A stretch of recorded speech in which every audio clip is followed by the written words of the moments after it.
Our next speaker is Paul Kenny, GMB General Secretary. I'm going to speak up a bit because it's not just this audience I want to hear my words. Anybody passing by should not just see what we're doing but hear what we're doing as well. Today's quite an important day. It's been quite a long road to get to public and national recognition about the impact of death and injury on people just going to work.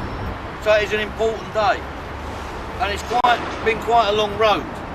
And if I look behind me along that road, what I see is that it's paved with blood and bones and the litters of families, the destruction of people's lives, their hopes, their aspirations. People who sent their kids out to work expecting them to come home that night only to actually get a knock on the door because some irresponsible employer had actually killed them. And I'm not shy. I know George Brummel very well, and George and I agreed on many things, and one of them was I wouldn't hesitate to bang up bosses, and I don't think that we should move 1 inch from the criteria that somebody who knowingly, negligently sets about a process either of undercutting safety or undercutting prices in the world of work, condemns somebody to injury and death, should go to prison no differently than somebody who takes a knife and stabs somebody in the street. It's a crime against our communities, it's a crime against our class, it's a crime against human beings. And we should be uncompromising about that and continue to be uncompromising about it. Should we be pleased? We should.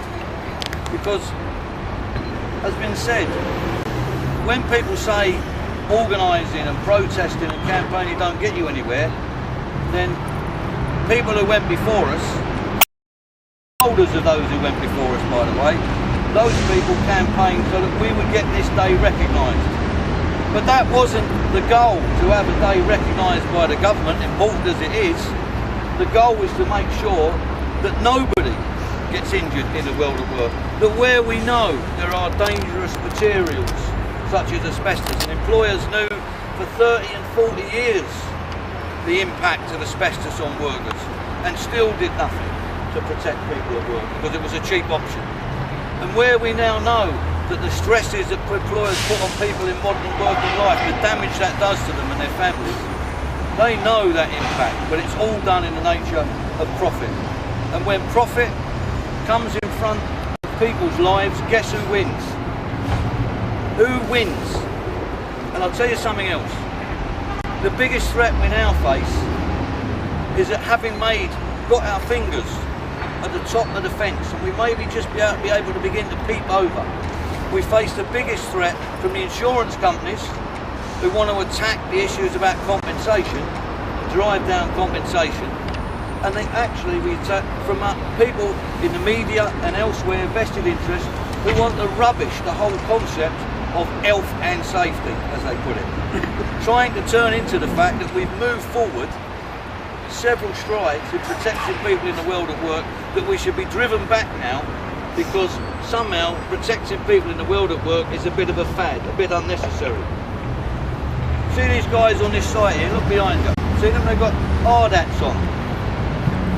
Do you think that came about because the employer said, oh, I think it'd be a jolly good idea if we could have any more of our people's brains bashed in? Did it help? It came about because trade union and working groups and victims groups, pressure groups, forced through the fact that this is what we wanted, protection on building sites. And exactly the same. Anybody seen those adverts on the telly from those claims farmers about the guy who gets up on a ladder and overstretches and the ladder falls? You've seen that, but they're advertising it every day. Well, I've got better advice from that guy. I've actually got better advice than fall off a ladder and go to a lawyer. Get into a union and make the place safe, because we know that if it's a unionised workplace, then it's likely to be 70 or 80% safer than a non-unionised place. Now what does that tell you? So my message is this. I thank the people who led the struggle, some of whom paid with their lives through the last 3 generations that I've been involved in the world of work. I thank them for their struggle, and I say today that we should all renew our pledge that what we've created so far will be the platform to move forward. And we'll get to a stage that nobody, like young Daniel in Wales, whose mum and dad sent him out, his first job, 17 years of age, and they sent him out, and the guy put him on a roof at a B&Q warehouse. No training, no supervision. He fell through and he died his first day at work.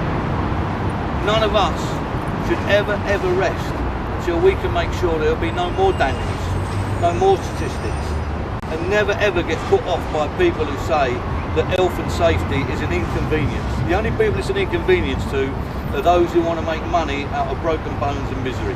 Thank you.